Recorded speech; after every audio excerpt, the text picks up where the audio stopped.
সামনে বড় ছোট হয়ে যাবে।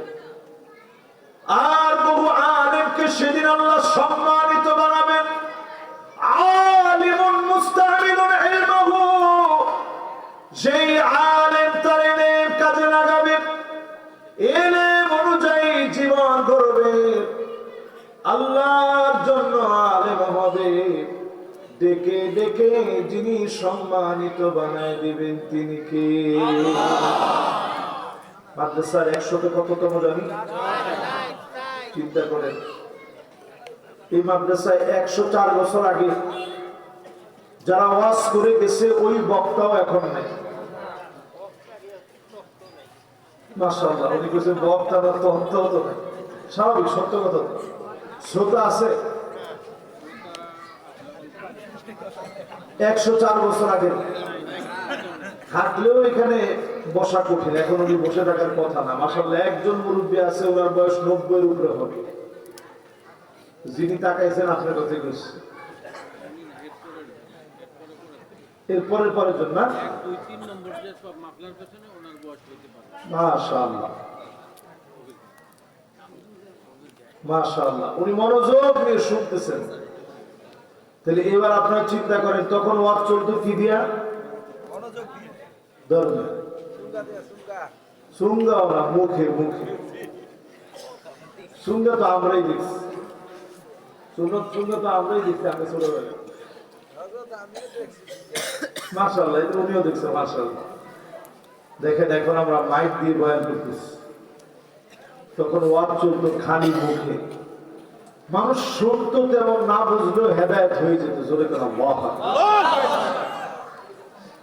প্রিয় ভাইয়ের আমার, এরপরে নবীজি আজ থেকে ১,৫০০ বছর আগে আমাদের জন্য জানায় গেলেন। নবী সাল্লাল্লাহু আলাইহি ওয়াসাল্লাম বলে গেলেন, ৫ নম্বরে যে জন্য জমিনের বুকে আযাব আসবে, আতাআর রাজুলু ইমরাতাহু, এমন সময় আসবে স্ত্রীদের কথা স্বামী উঠবে আর বসবে, স্ত্রীর কথা মতো চলবে। এখনকার জামানায় তাকায় দেখেন, স্ত্রীর কথা মতো সব স্বামীরা চলে, ঠিক কিনা বলে? আমাদের দেশে মাহফিলটাই কেন যেন রূপ পাচ্ছি না, সব পাইতেছি, রূপ পাইতেছি না। আগামী বছর থেকে আবার বন্ধ দিবে, এই আওয়াজটা বন্ধই হয়। এটা আমার আব্দুল্লাহ, তুমি এটা দেখো, এটা এখানে থাকো তুমি।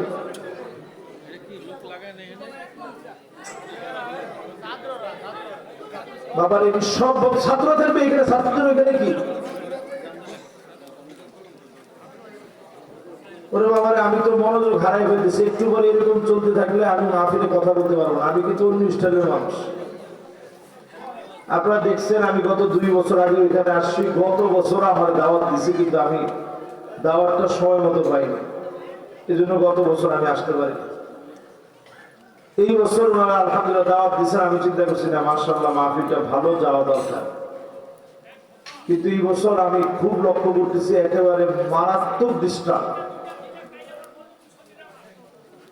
মাশাআল্লাহ, একজন একটু মাঝখান থেকে তাকবীর দেন তো, যাতে পরিবেশটা ঠিক হয়ে যায়।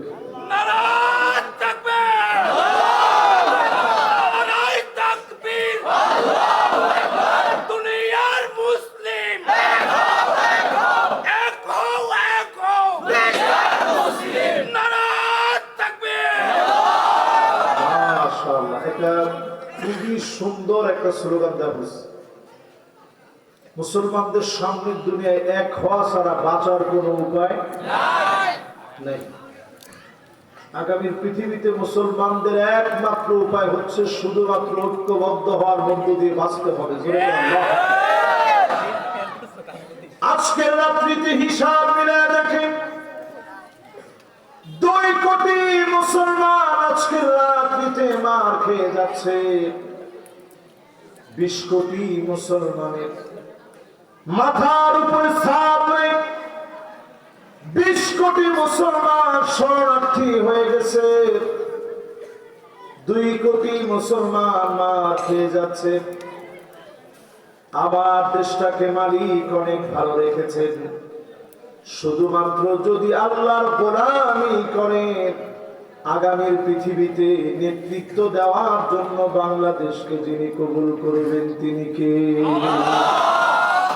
শুধু বাংলাদেশ নয়, সারা দুনিয়ার নেতৃত্বে মুসলমানদেরকে আল্লাহ ডাকতেছে।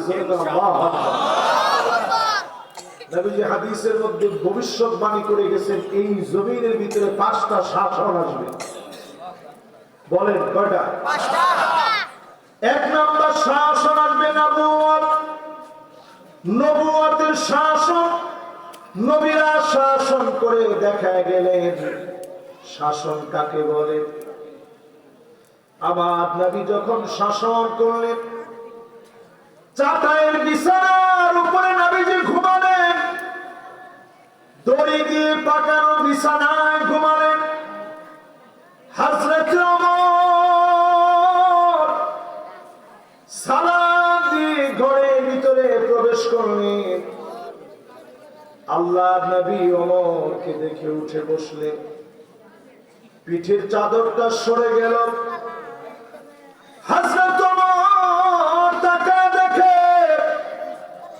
রাহমাতুল লিল আলামিনের পিঠের মধ্যে চাটাইয়ের দাগ পড়ে গেছে।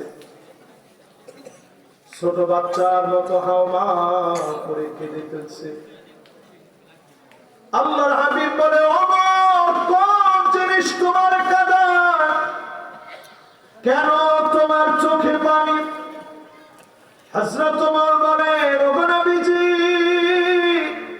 ইন্নাল কাসরা ওয়াল কাইসারা ফানাহুমা ফীহিমা। রোম পারস্যের সম্রাটদের কি এমন আছে যেটা আপনার কাছে নাই? সামান্য দুনিয়ার বাদশা তারা কত শান শৌকত নিয়ে চলে। আপনি এত এত এত দামি নবী, আখিরি নবী, সাইয়্যিদুল মুরসালিন, তারপরেও কেন ঘুম থেকে উঠলে চাটায় দাগ পড়ে যায়? আল্লাহর নবী বলেন, ওমর রে, ফালাহুমুদ দুনিয়া ওয়া লানাল আখিরাহ। তাদের জন্য শুধুমাত্র দুনিয়া, আমাদের জন্য যিনি আখিরাতে দুয়ার করে দিবেন তিনি কে? এই শাসন নবীজি দুনিয়ারে দেখাই দিয়েছে। নবীজি যখন প্রেসিডেন্ট হলেন, শাসন করলেন, রাষ্ট্রনায়ক হলেন, তখনও তিনি সেই খেজুর পাতার চাটাইয়ের মধ্যেই শুইতেন। তখনও তিনি সেই দড়ি দিয়ে পেঁচানো সেই তোষকবিহীন বিছানার মধ্যেই নবীজি শুইতেন। পিঠের মধ্যে উঠলে দাগ পড়ে যেত। মুসালসাল এমন কয়েকটা মাস ছিল, একদিন যদি নবীজির ঘরের ভিতরে আগুন জ্বলত, অন্যদিন নবীজির চুলার ভিতরে আগুন নাই। খানার জন্য কষ্ট করেছে, ফজরের নামাজের জন্য বের হতে, নামাজ পড়ে জিকির আজকার করে, এরপরে সূর্য উঠলে সূর্য ওঠার পরে অপেক্ষা করে নফল সালাত আদায় করে নবীজি আম্মা জানদেরকে বলতেন, ঘরের ভিতরে কি কোনো খাবার আছে? প্রায় সময় আম্মা জানরা জবাব দিতেন, ওগো নবীজি, ঘরের ভিতরে কোনো খাবার নাই। নবীজি বলতেন, যাও রোজা রেখে ফেললাম। একবারের জন্য নবীজি মনের ভিতরে কোনো কষ্ট নেন নাই, আল্লাহর কাছে অভিযোগ করেন নাই, না খেয়ে আমি নবী হওয়া সত্ত্বেও কেন আল্লাহ আপনি কষ্ট দিলেন? না খেয়ে সাহারি এক ডুব পানি পান নাই, একটা খেজুর পান নাই, না খেয়ে নবীজি সবর করে ফেলতেন। এই সবরের কারণে আমাদেরকে